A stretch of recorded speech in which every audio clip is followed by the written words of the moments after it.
ప్రసాద్ గారు, ఏంటి ఆపుకు సంబంధించి ఓటమే కాదు, ఓటమైనటువంటి వ్యక్తులకు సంబంధించి కూడా చాలా సంచలనాలు కనిపిస్తున్నాయి. అంటే ఒకటండి, ఈ ఆతిషి మేడం గెలుపు మాత్రం ఖచ్చితంగా ప్రజలకి సేవ చేస్తే గుండెల్లో పెట్టుకుంటారు అన్నదానికి ఒక ఉదాహరణ కింద చెప్పాలి.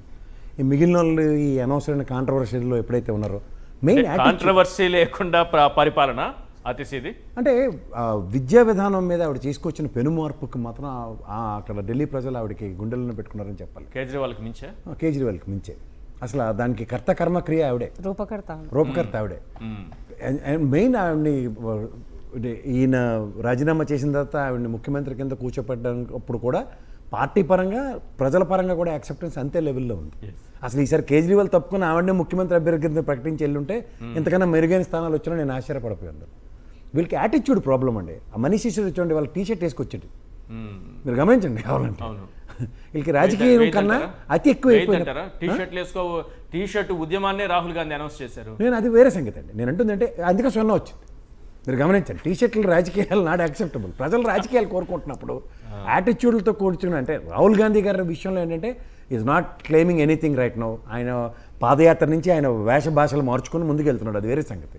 బట్ ఇక్కడికి వచ్చేసరికల్ ఏంటంటే అండి, మఫ్లర్ వేసుకొని కామన్ మ్యాన్ అని చెప్పి ఈ శీష్ మహల్ ఎక్కడి నుంచి వస్తే డబ్బులు 40 కోట్లు చిన్న విషయం కాదు కదా. ఇవన్నీ గమనిస్తున్నప్పుడు ఏమో చెప్పి ఇవన్నీ శ్రీరంగనీతి కబుర్లను చేసి ఇవన్నీ ఏదో పనుల టైపులో ఇవి కనబడినప్పుడు ప్రజలు గమనించేవి ఇవే. అండ్ ముఖ్యంగా లిక్కర్ స్కామ్ అన్నది ఒక అభూత కల్పన. ఏంటంటే ప్రజల్ని మభ్యపెట్టి దాంట్లోంచి సర్వైవ్ అవ్వచ్చు రాజకీయ పరంగా అనడానికి ఇది ఒక ఎలక్షన్ ఇంకో ఎగ్జాంపుల్.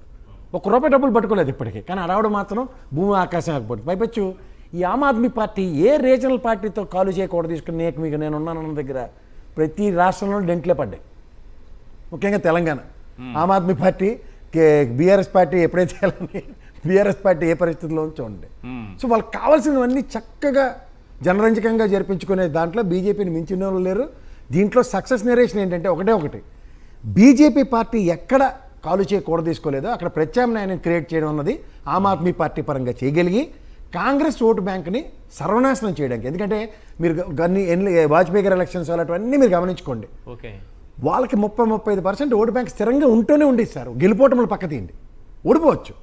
కానీ ఇంత ఈ సింగిల్ డిజిట్లు గేమ్ చేయడంలో మాత్రం అన్నా హజారే గారి ప్రతిష్ఠించిన విగ్రహ ప్రతిష్టలు మూడిటి వలన సక్సెస్ నెరేషన్సే.